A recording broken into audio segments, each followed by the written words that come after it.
What is the universe made of? What is the matter around us made of? Suppose we take a tomato and cut it in half again and again, what will we end up with? Will we eventually reach a point where we will not be able to cut, or will we go on for infinity? These questions have been asked by mankind since the beginning of time. Around 500 BCE, Greek philosophers Leucippus and Democritus wanted to solve Zeno's paradoxes, and in solving this paradox, they came up with a theory about atoms. Democritus developed a theory based on his teacher Leucippus's ideas. He believed that if we divide a stone in half, the two halves would have the same properties as the whole, and that if we keep cutting the stone into smaller and smaller pieces, we would arrive at a point where we couldn't go any further. He called these indivisible pieces atomos, which means uncuttable in Greek. This is where the modern term atom comes from. He thought that atoms were small hard particles made of the same material, and the only difference between them was the shape and size. He believed liquid consisted of slippery atoms and rough substances had sharp atoms. However, this theory was just based on pure speculation. It was just a guess with no experimental evidence. Aristotle rejected his theory completely. He said that matter was made of only four elements: fire, air, water, and earth, and that there were only four properties of matter: hot, cold, dry, and wet. Well, unfortunately for Democritus, Aristotle was quite popular and influential, and his opinions were accepted for quite a long time, whereas everyone kind of forgot Democritus and laughed at him. And after this, the idea of atom remained dormant for about 2000 years. But things started to pick up in the late 1700s. It was an exciting time to be an experimental chemist. Cavendish discovered hydrogen, Priestley discovered oxygen, and Lavoisier came up with the laws of chemical combination. Then came John Dalton, who dug up the forgotten theory of Democritus and worked on that idea with some actual experimental evidence. He proposed his atomic theory in 1808. This theory was based on two laws: the law of conservation of mass and the law of definite proportions. Let's understand both of these laws in detail. So the law of conservation of mass states that matter can neither be created nor destroyed. The total mass before and after a chemical reaction remains constant. To understand this better, let's take a look at some examples.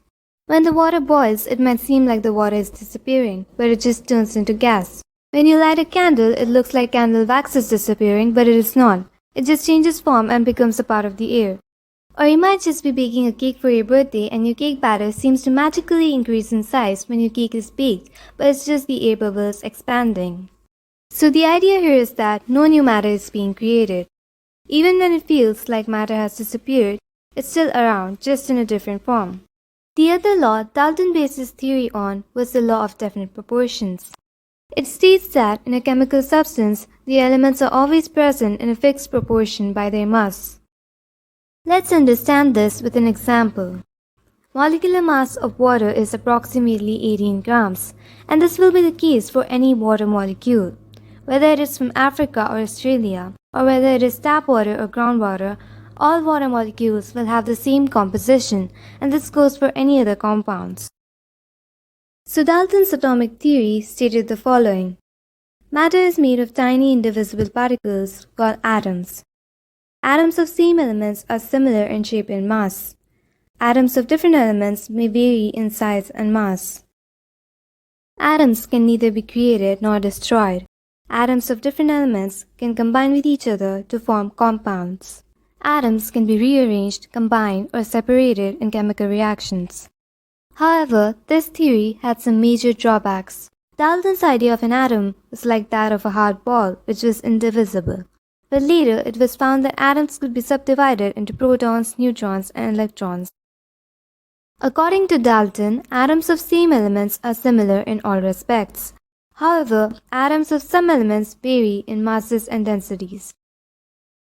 Atoms that have different masses are called isotopes. For example, chlorine, which has two isotopes with mass numbers 35 and 37. Dalton also said that atoms of different elements are different in all respects. This has been proven wrong in certain cases. Argon and calcium atoms each have an atomic mass of 40 atomic mass units. These atoms are known as isobars. He also said that atoms of different elements combine in whole number ratios to form compounds. This is not observed in complex organic compounds like sugar. This theory fails to explain the existence of allotropes. It does not account for differences in properties of charcoal, graphite, and diamond. But despite these drawbacks, this theory had some merits. It explained the law of chemical combinations. Dalton was also the first person to recognize the difference between an atom and a compound. In the next video, we'll discuss the discovery of subatomic particles and the cathode ray experiments. Thanks for watching.